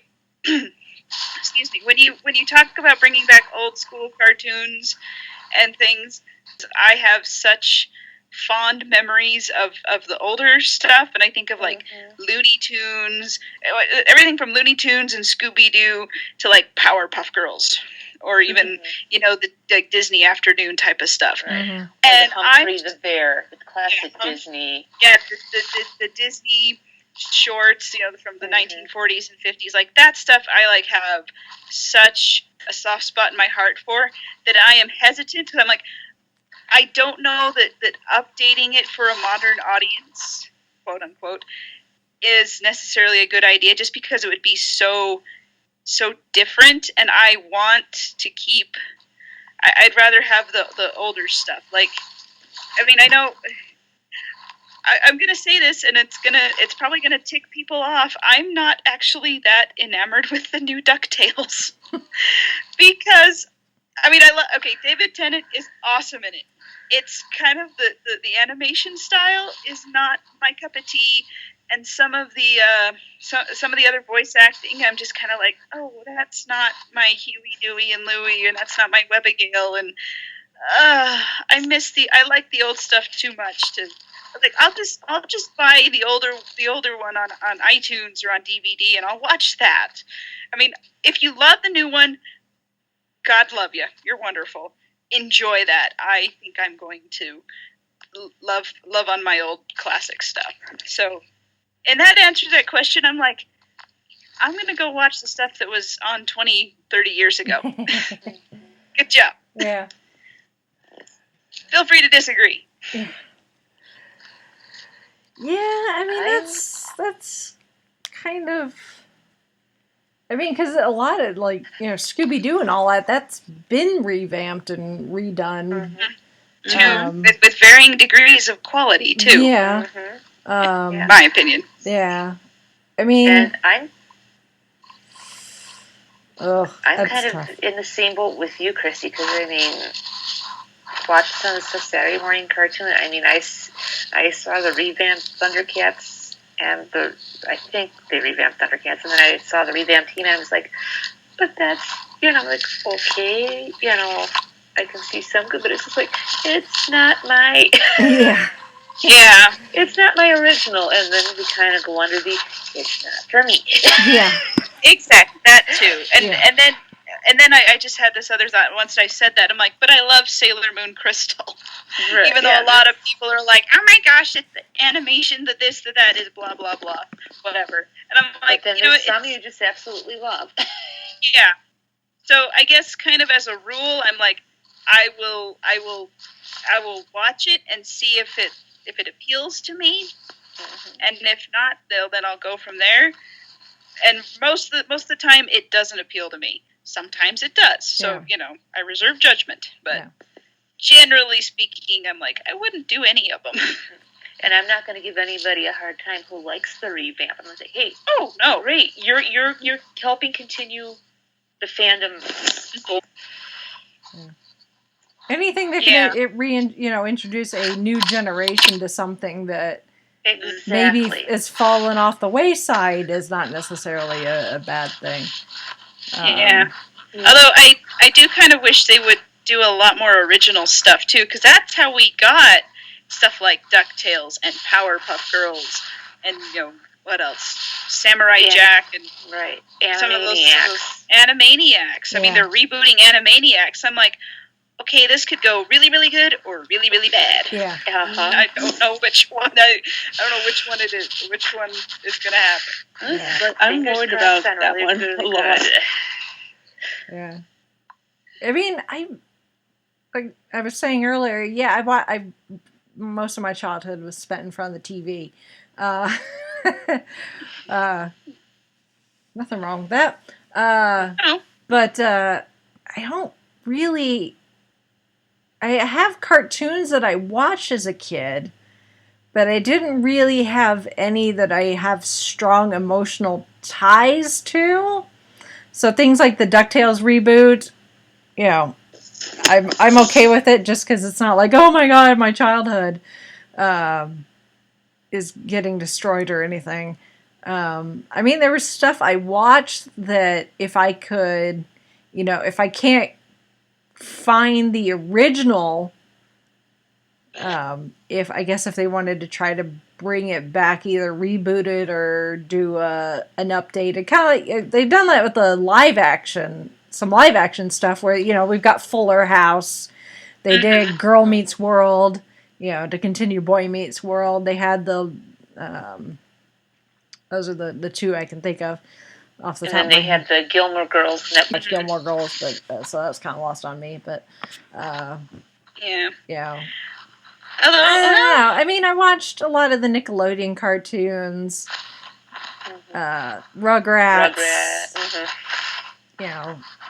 Rocko's Modern Life, that sort of thing. Yep. Cat Dog. Exactly. Which, again, I don't really have strong emotional ties to any of those, so I would like to see, maybe not necessarily a revamp and a reboot, but I don't know if it's available anywhere, so maybe if it got remastered, kind of like they do with old Doctor Who, where they're like, oh, we can clean this up and make it look better. Even though it's not Doctor Who's quite a bit older, but I would like to see, I guess I could check on Amazon and see if there's a DVD, the old, I say old, 90s, but that's... And yet not. Apparently so. Yeah. I would like to be able to rewatch the 90s Beetlejuice cartoon. Oh, yes. Ooh. Yes. Because it's been a long time since I've seen that. Yes. So, if... I would like that, too. Yeah. I remember that. Yeah. Now, did Michael Keaton do the voice of Beetlejuice? I don't think so. I don't think so. Yeah, I saw the cartoon first, and then I saw the movie, and I was just kind of shocked, like how different the movie was from the cartoon. Give me the cartoon. Give me the cartoon. Yeah, the cartoon is definitely more kid friendly. Sort of same way I felt about Ghostbusters, because I saw the animated before I saw the live action. I was like, live action's a lot scarier than the cartoon. Yeah. It was a while before and you don't have the antics of the cat and Slimer. Yeah, I was like, that's not Slimer. I would like them to, speaking of the remastering, I would like them to go back and remaster the original Strawberry Shortcake cartoons and movies. Oh, yeah. Yeah, and the Care Bears. I remember. And the Care Bears movie. Spot for, especially the cooking contest episode. Or movie. Yeah. So, maybe not necessarily, a reboot or a remake, but there's some things that I would mind, someone like, remastering. Or a re-release. And then re-releasing them in some format that I could, rewatch those things. It's like, I know they're in your archives, just put them out on DVD or Blu-ray or whatever, we will pay for them. Put them up on Netflix. Yes. Yes. Yeah. So, because I don't care. Sometimes, that's age does some things age well, and then some things don't, and sometimes you just don't care. I can certainly attest to that. I'm still in the middle of binging the Power Rangers TV series, every TV series. I'm almost done with Turbo, so I'm like 5-ish years in of when it was on TV. And you can progressively see as, technology as far as the costumes and the monsters and the special effects got better. But it's still not necessarily aged well, and for the most part, I still just really want to watch the original OG crew. So. Yeah, well, and then also, not just effects and things. It's also the culture of the time that it was made in, and it's sort of like the idea of, to me, that this is just kind of my thought on it. Revamping it for a quote unquote modern audience kind of makes me feel like, well, what was wrong with the original audience? Like, what was wrong with what we were doing, back then? We're still here. We're a little older, but we're still here. Yeah, and we're still.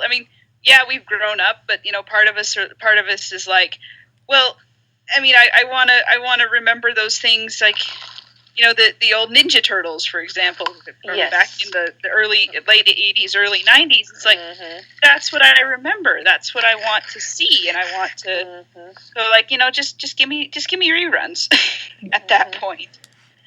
Or like, and you mentioned Fuller House earlier, Rachel, and I was like, I like watching Fuller House, but I do have the complete series of Full House that I've been kind of slowly watching, and I'm like, man, that was a simpler time. And I think everybody says that about their childhood. It's like, oh yeah. Everybody does that, but it's just like, oh, I miss the 90s because of, social media wasn't a thing, or some other dumb thing. But, and the Dinosaurs TV show was cute. You have to admit, that's to put on Netflix or something. I watch that. That was part of the TGI. That was part of the TGIF Friday night lineup. I know, and it's like they're trying to resurrect it with on ABC, and it's like, guys, you just don't have the spark anymore. I'm sorry. Perfect Strangers. Please don't remake that. That was perfect, just the way it was. Put it on DVD. Put it on Netflix. Just give me it. Shell Company, I'm looking at you. Yeah. You do the old stuff. Come on, let's get on this. I don't think they had any music rights that we had to deal with, like you had to do with WKRP in Cincinnati. That's a whole other side tangent. Yeah. Yes, I was younger when that came out, but I did watch it in syndication. So. Yeah. That happens quite a bit with several shows. Actually, that's happened with the DVD releases for Quantum Leap. Actually, they came across copyright issues in the show, and they had the copyright then, but they don't have it now for the DVD release. So they've had to substitute, and it's just not the same. Or they weren't thinking that far ahead, so they're just like, "Oh yeah, here's the TV. Oh, you want to do this now? Yeah. Well, that's going to cost you X amount times more money." Yeah. Look for difference on that. Yeah. copyright stuff. Yeah. Mm-hmm. Or not copyright, or maybe. Yeah. Yeah. That's a tangent for a whole other. Yeah. A whole other thing. That might actually be a whole podcast topic now that I think about it. And watch out, soapboxes will probably be up and out and blazing. Yeah. Yes, indeed. Right. All right. So in answer to your question, Matt, we probably wouldn't reboot some cartoons, but we'd want them more readily available to watch. Yeah. That's our answer. All right. But if you love the new stuff, bless you for it. Yes. Yep. You're helping continue the fandom. Yes. Mm-hmm. I mean, all the crazy and oddball stuff I like. I'm not going to judge someone else for liking something that I'm like, don't care for. Yeah. Mm-hmm. It takes all kinds. Yeah. We may disagree, but we don't judge. Nope. No reason to. Whatever makes you happy. Exactly. All right, let's get on to our last feedbacker, which happens to be Chauncey. Hey, Chauncey, what's your question?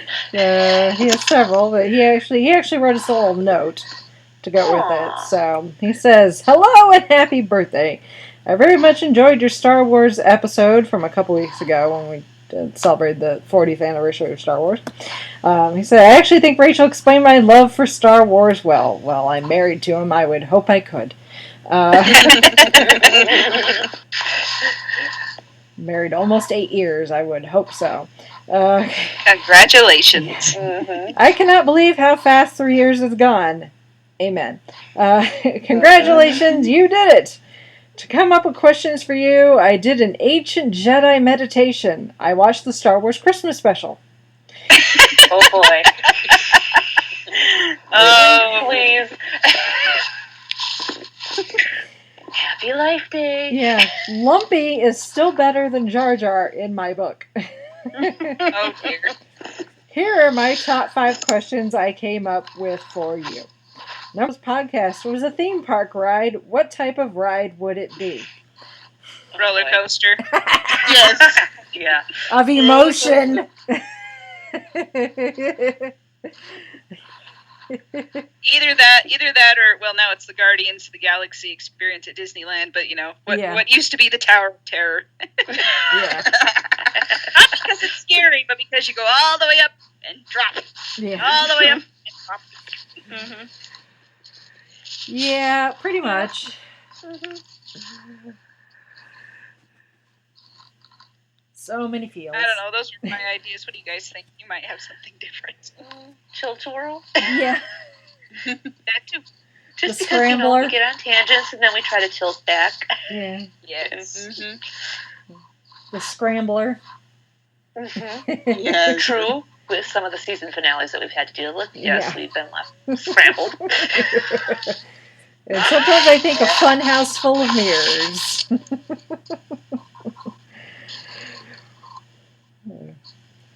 Yeah, I mean, the show itself has been, fairly straightforward, and we just kind of cruised along like it's a small world, but without the theme song that's going to get stuck in your head. But it's like if you took It's a Small World and combined it with the Tower of Terror, then we might be onto something. Yep. I'm not sure how that would work, but yeah. Or there's always the Pirates of the Caribbean, right? Well, that's true, especially the one at Disneyland because it's got way more drops. So Yes, there we go. Sometimes we're just cruising along happy, and then all of a sudden go bump, yeah, and you get splashed. yeah, and then all of a sudden there's a cannon fight going on above your heads. Yep. But it's always fun. Yes. Mm-hmm. Yes. Yes, yes. We wouldn't be doing this if we didn't enjoy it. Exactly. Question number 2. If you were able to take the podcast on the road, where might your top places / events to visit be? Oh boy. Well, one of the Disney parks, at least. Yes. Yep. Either a Disney park or probably D23 Expo, which just happens to be across the street from Disneyland, so we could kill two birds with one stone. Yep. Me, I'm thinking maybe Star Wars Celebration. Yeah. Or I'd take that. Or if we could go overseas, something to do with our Doctor Who. Yeah, if the Doctor Who experience was staying open. Exactly.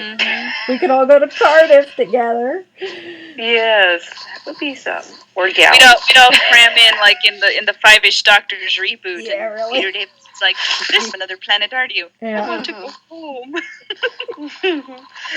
Or we'd be under the sheets. Yeah. Yes. Yeah. Or trying to drive the Daleks. Yeah. Ooh, like that idea. It looks so much fun. I so would love to do that. It looks so much fun. Yeah. Let's play Dodgems. Yeah. Yes. If they ever do a full-on Doctor Who theme park, they need to have have to have Dalek bumper cars. Yeah. Mm-hmm. Yeah. Or Dodgems, as they are. Yeah. Excuse me, in the UK. Yeah. But really, I think we'd go anywhere as long as someone else is footing the bill. Yes. If we won the lottery, it'd be like, okay, ladies, we're going to Disney. Yeah. Pick one. Or if somebody actually has a fully functioning TARDIS that actually works. Yes. Yeah. You know where to find us. Because that would be your hotel. You can use the food machine, and there's a bathroom. There's a swimming pool. There's a wardrobe. Yep. There's a kitchen. There's a library. There's a library. And there's a wardrobe, so you don't have to worry about clothing. Exactly. Bunk beds. Yep. Yeah, yes, bunk beds. And we got the round things. Yep. Yes. With the TARDIS being the TARDIS, we can go to Doctor Who experience. Before it closes. Yes. Even if it does close, then we can go back in time. Exactly. To that day that Peter Capaldi crashed the place. Yeah, really. Or the day they were filming the 5-ish Doctors reboot. Yes. Ooh, there we go. And they're like, how'd you know we'd be here? Spoilers? Yeah. Yes. Question number 3. Have any of you ever played paintball, and how was it? I know Chauncey knows the answer to that. I never have. And it sounds painful. I haven't either. I've done laser tag, but not paintball. Yeah. I've had chances. I just never... From what I understand, it can be painful. Paintball. I've seen friends that were stupid and decided to hit themselves very closely. Yeah. Chauncey used to play quite a bit when he was younger, so yeah. He's like, I'll take you one of these days, and you'll just wear like 5 layers of sweatpants, and you'll be fine. Okay. Number 4. What are your favorite monster fandoms? Oh boy. Monster fandoms. Like the old Hollywood, the Swamp Thing and Frankenstein's monster. Oh, okay. Yeah. Godzilla. Well, it's not really old, but I always like the Brandon Fraser's The Mummy. Yes. But the first two, I don't like the... We're not going to talk about the Tom Cruise Mummy. I haven't seen that one. It's not Save your brain good cells from what I've heard. Yeah. I watched the first 2 Mummy movies, and those are they were the only 2 that were ever made. Yeah. And they're my favorite, The Dragon's Tomb one. Not so. No. Dragon's Tomb one? What's this? I've never heard of this one. They never made the Dragon Tomb one. It's like the Star Wars prequels. I wish I could go and erase it, but no, I've seen it. You're better off just first 2. Leave it at that. I've never really watched the monster movies. I heard the new King Kong that came out earlier this year was supposed to be really good. I haven't had a chance to see it The one with yet. Tom Hiddleston? Yeah, the one with Tom Hiddleston. Because Johnson's like, we should go see that. And I'm like, yeah, you can go for the giant ape, and I'll go for Tom Hiddleston. There you go. It's perfect. It works. I think we thought about going to see it, but we ended up not. We might catch it on DVD or Netflix or something. Yeah, we'll have to wait at this point. I was trying to think. I mean, this one isn't really a monster thing, but Jared's kind of gotten me. Well, he's been slowly getting me into the Riddick movies, because it's basically Vin Diesel playing a D&D character, and Vin Diesel's like the gigantic Dungeons and Dragons nerd, and our whole D&D group loves Vin Diesel, but funnily enough, I think a few of them have seen Fast and Furious, but not many. I know Jared hasn't seen any of Fast and Furious, but he loves Vin Diesel and like Riddick and the last Witch Hunter and stuff. It's not strictly monster, but it just kind of, this conversation kind of made me think of it, because those movies involve monsters and stuff. I don't know. Yeah. Dungeons and Dragons does that. I like the Hugh Jackman and Van Helsing? Yes. Yeah. That one was fun. That was a decent one. Yes. I mean, it wasn't critically acclaimed, but sure. I don't care about that. Yeah. I like what I like. I like what I like. I don't like what I don't like. Yeah, exactly. There you go. Yeah. That's our other tagline. I like what I like, and I don't like what I don't like. I know what I like. Yeah. Yep. And his last question is, do you know any corny jokes? Oh, boy. Probably none for a family-friendly podcast. Well, I know a corny one, but I'm going to have to translate. Ooh. This is a Spanish pun. Okay. Okay. ¿Qué hace el pez? Which means, what does the fish do? Okay. Nada. Nada means two things in Spanish. Nothing and swim. Okay. Corny. And Spanish lesson for the day. You're welcome. There you go. I'll have to try that. I'll try that one on Jared. He knows Spanish. Although he might already know it. He might.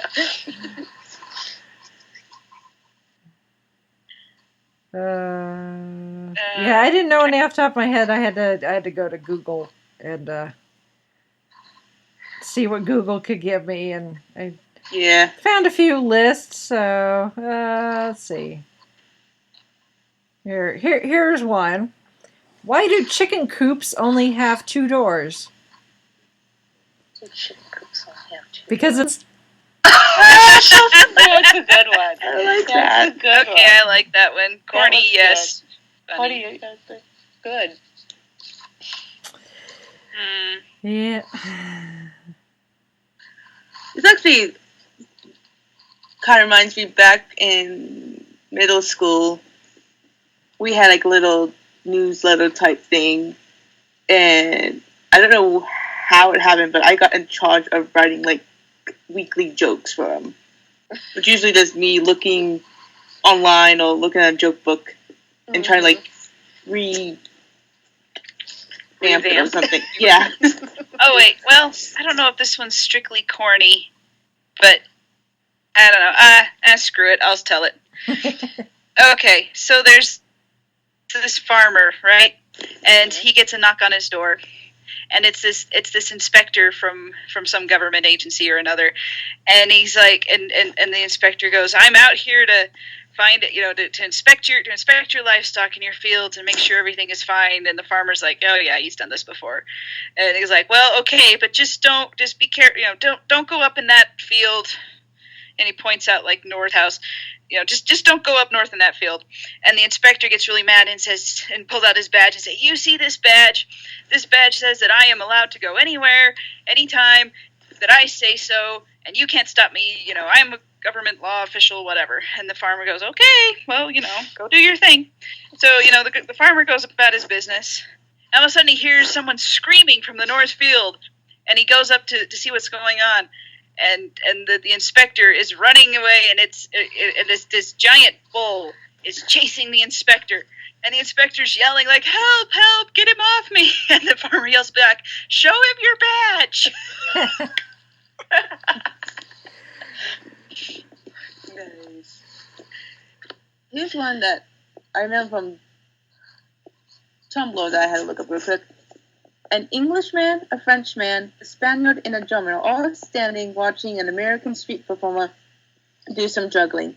The juggler noticed the four gentlemen have a very poor view, so he stands up in a wooden crate and calls out, can you see me now?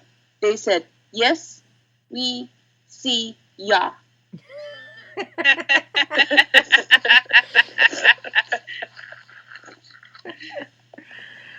Oh my. That's a good one. Yeah. So there you go, Chauncey. There's some jokes for your arsenal. There's some jokes for you. Yeah. Oh my. Yeah. Well, that's it for the feedback we got from people. So. Yeah, and thank you everyone for sending it in. Yeah. So, I think we've talked about ourselves enough. Yeah. That was kind of fun. I mean, I know it was like for our birthday and everything, but it's not what people would like to hear from us, and what they're curious about us, to the questions they have. So thank you everyone for sending those in. That was really a lot of fun. Yeah. And if you would like to send us any kind of feedback, just whatever tickles your fancy, if you're got something, if you have a question for us, or you want to talk about some fandom thing we've discussed, or just bring something to our attention, you can send us feedback. Our email address is fiveishfangirls@gmail.com. You can go to our website, which is the5ishfangirls.com, and everything, all of our social media stuff is linked on our website. We're on Facebook and Twitter, and Instagram are kind of our biggest ones where we have people interact with us, and you can leave comments there or whatever. And on Facebook we post a lot of random fun stuff. Same with Instagram. And then and we're also, like we said, we have a YouTube channel. We are on iTunes. You can download us and leave us a review. We're on Stitcher Radio and Google Play. I always forget how to Google Play is. Anyway, I just do. And then also just direct your attention to our Patreon, our Patreon page. That's how, if you would like to support us financially, even if it's just like $1 or $2, that helps. That helps us so much in getting the podcast going. And we're also doing a charity drive through our Patreon page, and we have several charities that we're wanting to support this year. So you can read about that at our website and at our Patreon page as well. Mm-hmm. And all of our current Patreon supporters, you guys rock. We love you. I'd give you all hugs if we were in the same physical area, or at least a high five. So, consider yourself hugged or high fived, whichever you prefer. And you can also support us through our Amazon store, which is also on our website. On the left-hand side, there's an Amazon link, and we buy stuff from Amazon through that link, and we get a little bit of a referral bonus, and that also helps the podcast as well. Mm-hmm. So lots of cool things to check out on our website and our social media stuff. Yep. And thank you all for listening, because we love you. Mm-hmm. Warm fuzzies to everyone. Mm-hmm. And as a bit of housekeeping, we will probably not have a new show next week. I've got some weird family personal stuff going on that I will discuss with you ladies after we're done recording here. So the show most likely will not be new next week, but I will find an archived show to put up so that your feed is not sad next week.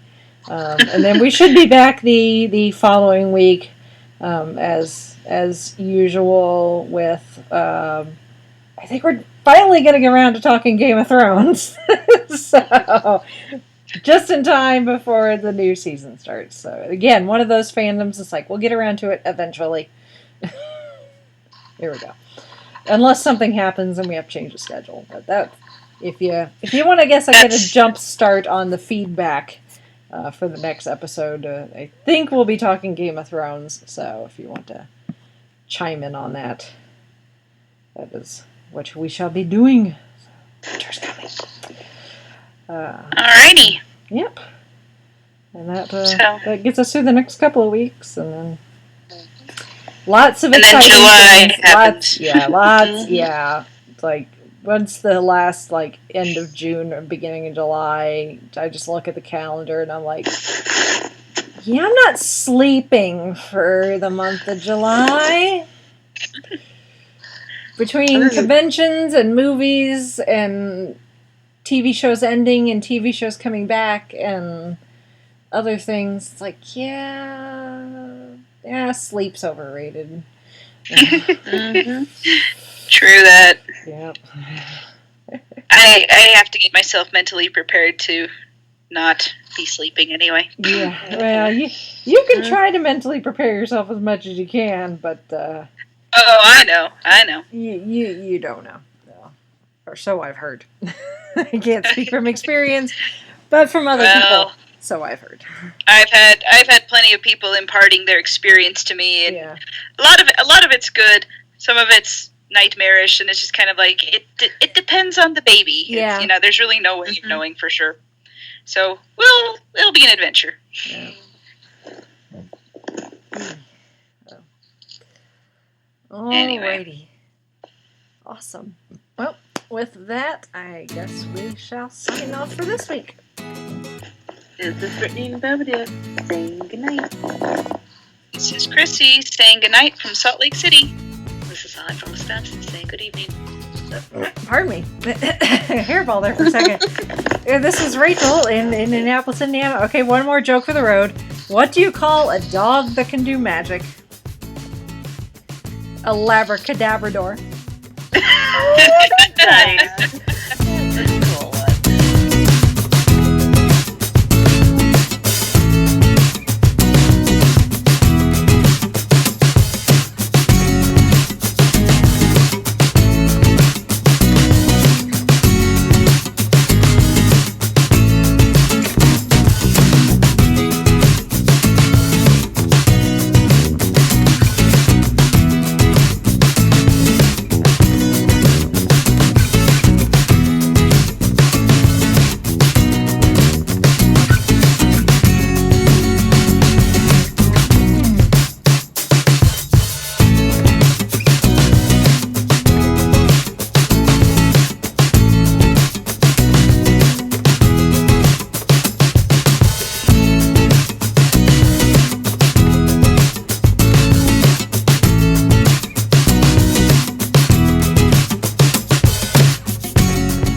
Been listening to the Five-ish Fangirls podcast.